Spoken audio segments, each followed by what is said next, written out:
जरूरी सूचना है आप सभी स्टूडेंट्स के लिए, स्टडी फॉर सिविल सर्विसेज का Android app Google play store में आ चुका है, उसको प्लीज तुरंत इंस्टॉल कर लीजिए। और अगर आप स्टडी फॉर सिविल सर्विसेज के सिर्फ ऐप से कोई भी कोर्स, कोई भी पीडीएफ परचेस करते हैं तो उसमें अप्लाई कूपन, अगर आप ज्ञान सर जो है आप उसमें अप्लाई करते हैं, ये कूपन कोड है, तो उसमें 20% फीस तुरंत माफ हो जाएगी, मतलब 20% डिस्काउंट तुरंत उसमें लग जाएगा। ज्ञान सर लिखना है, नॉर्मली ज्ञान सर स्मॉल लेटर में है सब कुछ, कोई स्पेस नहीं, कोई कॉलम नहीं, सिर्फ ज्ञान सर, GYANSIR। इस तरह से अगर कूपन कोड लगाते हैं आप ऐप में बाई करने से पहले, जो अप्लाई कूपन वाले में आता है, तो 20% का डिस्काउंट तुरंत मिलेगा। वीडियो देखिए। नमस्कार साथियों, स्वागत है आप सभी का स्टडी फॉर सिविल सर्विसेज में। ये क्लास है हमारी आरओ हिंदी की और टॉपिक हम लोग पढ़ रहे हैं वाक्यांश के लिए एक शब्द। टा तक हमने पढ़ लिया है, अभी डा से स्टार्ट हम लोग करेंगे। चलिए देखते हैं जल्दी से। देखिए पहला, घर घर जाकर लोगों को डाक पहुंचाने वाला कर्मचारी होता है डाकिया। पत्रों को दूर स्थान पर पहुंचने वाली संस्था होती है डाक सेवा। जो भूत भविष्य वर्तमान तीनों को जानता है उसे कहते हैं त्रिकालज्ञ या त्रिकालदर्शी। उसी समय का जो व्यक्ति है उसे कहते हैं तत्कालीन या कोई घटना, है ना। ऐसी जीविका जो आकस्मिक हो उसे कहते हैं तदर्थ जीविका। जिसे त्याग देना उचित हो उसे कहा जाता है त्याज्य। किसानों को सरकार द्वारा दी गई ऋण के रूप में सहायता कहलाती है तकाबी। विवाद या गुटबाजी से अलग रहने वाला होता है तटस्थ। आध्यात्म के तत्वों को जानने वाला होता है तत्वज्ञ। वह जो बराबर तपस्या करता है उसे कहते हैं तपस्वी। मास की तीसरी तिथि कहलाती है तृतीया। जिसको त्याग दिया गया हो उसे कहते हैं त्यक्त। जो तत्व को जानता हो उसे कहते हैं तत्वज्ञानी या तत्वविद। धरती और आकाश के बीच का स्थान कहलाता है त्रिशंकु। ऐसा व्यक्ति जो अपने काम में निष्ठा से लगा हुआ है उसे अपने काम में निष्ठा से लग जाना कहलाता है तत्पर। एक व्यक्ति द्वारा चलाई जाने वाली शासन प्रणाली होती है तानाशाही, जिसमें एक ही व्यक्ति के पास सारी शक्तियां होती हैं। चोरी छुपे और चुंगी शुल्क आदि दिए बिना माल लाकर बेचने वाला कहलाता है तस्कर। तैर कर पार करने की इच्छा रखने वाला कहलाता है तितीर्षु।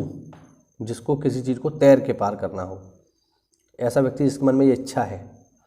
वह स्थान जहाँ तोप और बारूद रखा जाता है वो है तोप खाना। कोई काम या पद छोड़ देने के लिए लिखा गया पत्र त्याग पत्र। छुटकारा दिलाने वाला कहलाता है त्राता। हर तीसरे महीने में होने वाला कहलाता है त्रैमासिक। वह वस्तु जिसमें बाण रखे जाएं उसे कहते हैं तुड़ीर। ऐसा तर्क जो देखने में ठीक प्रतीत हो किंतु वैसा ना हो वो है तर्काभास। जो तर्क योग्य हो उसे कहते हैं तार्किक। जो तर्क के आधार पर ठीक सिद्ध हो उसे कहते हैं तर्क संगत। तर्क के द्वारा जो माना गया हो उसे कहते हैं तर्क सम्मत। तो दोनों में थोड़ा सा अंतर है, तर्क संगत और तर्क सम्मत। मान लिया हो तो सम्मत, और केवल सिद्ध करने की बात हो तो तर्क संगत।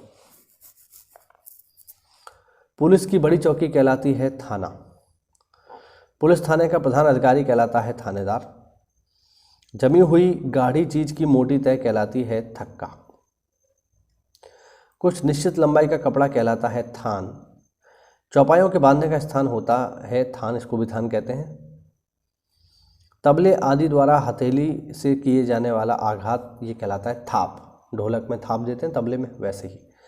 शुभ अवसरों पर गीली हल्दी से लगाए जाने वाले पंजे के निशान इन्हें बोलते हैं थापा। जिसका दमन करना कठिन हो उसे कहते हैं दुर्दम या दुर्दम्य। स्त्री पुरुष का जोड़ा कहलाता है दंपति। ठीक। दिन में जिसे कम दिखाई दो कम दिखाई दे उसे कहते हैं दिनौली, और जिसे रात में कम दिखाई दे उसे कहते हैं रतौंधी। जंगल की आग कहलाती है दावानल। जिसे दंड दिया जा सकता है उसे कहते हैं दंडनीय।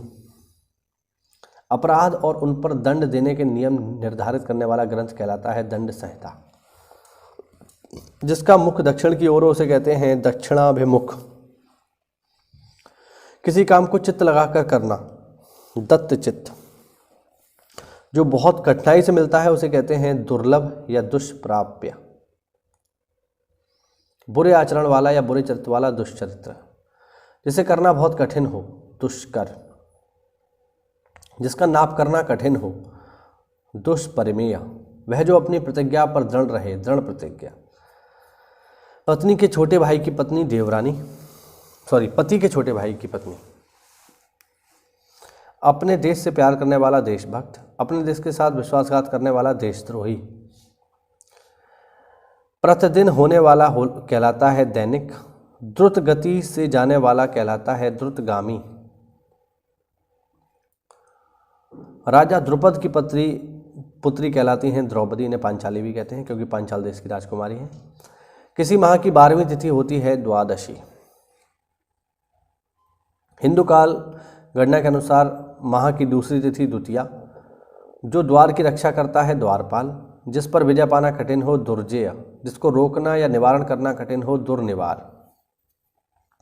ऐसा अकाल कि भिक्षा लेना देना भी मुश्किल हो जाए इसे बोलते हैं दुर्भिक्ष। जिसे तोड़ना कठिन हो दुर्भेद्य। दुख देने वाला कहलाता है दुखद। जिसका समाधान या उपचार करना कठिन हो वो है दुःसाध्य। ठीक है, दुख देने वाला कहलाता है दुखद। जिसका समाधान या उपचार कठिन हो दुसाध्य। जिसका चित्त किसी एक बात पर स्थिर ना हो दुचित्ता। जिसके दो रंग हो द्विरंगा। दुष्ट उद्देश्य से की जाने वाली मंत्रणा या साजिश दुरभिसंधि।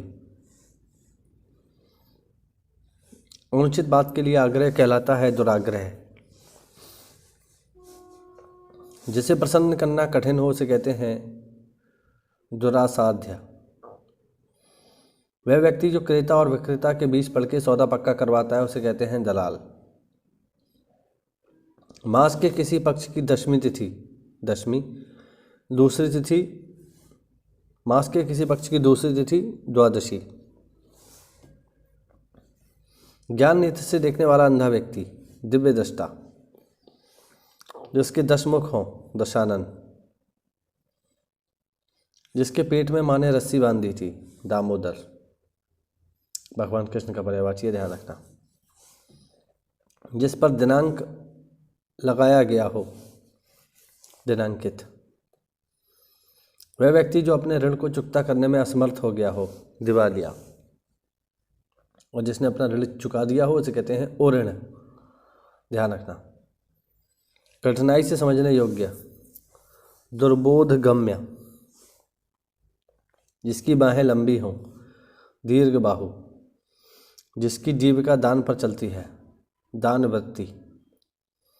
जो देखने योग्य हो द्रष्टव्य या दर्शनीय।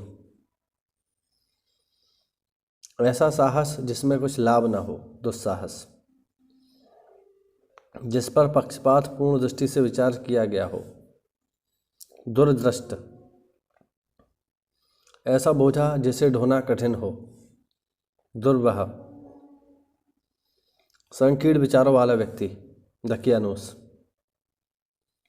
जिसे पीड़ित किया जाए उसे कहते हैं दलित।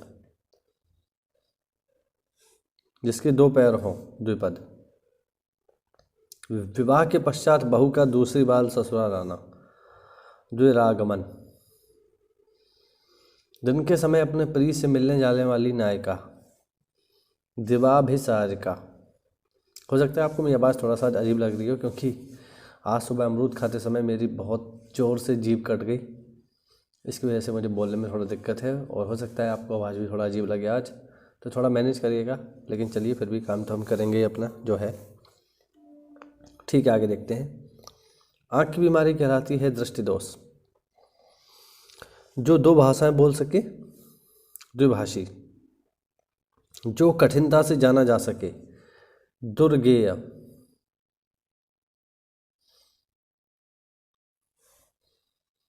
जिस वर की शादी दूसरी बार हो रही हो उसे कहते हैं द्विवर। 2 भिन्न भिन्न भाषियों के बीच मध्यस्थता करने वाला द्विभाषिया। जो आगे की सोचता हो दूरदर्शी। जो देवताओं के योग्य हो दिव्य। गोद लिया हुआ पुत्र दत्तक।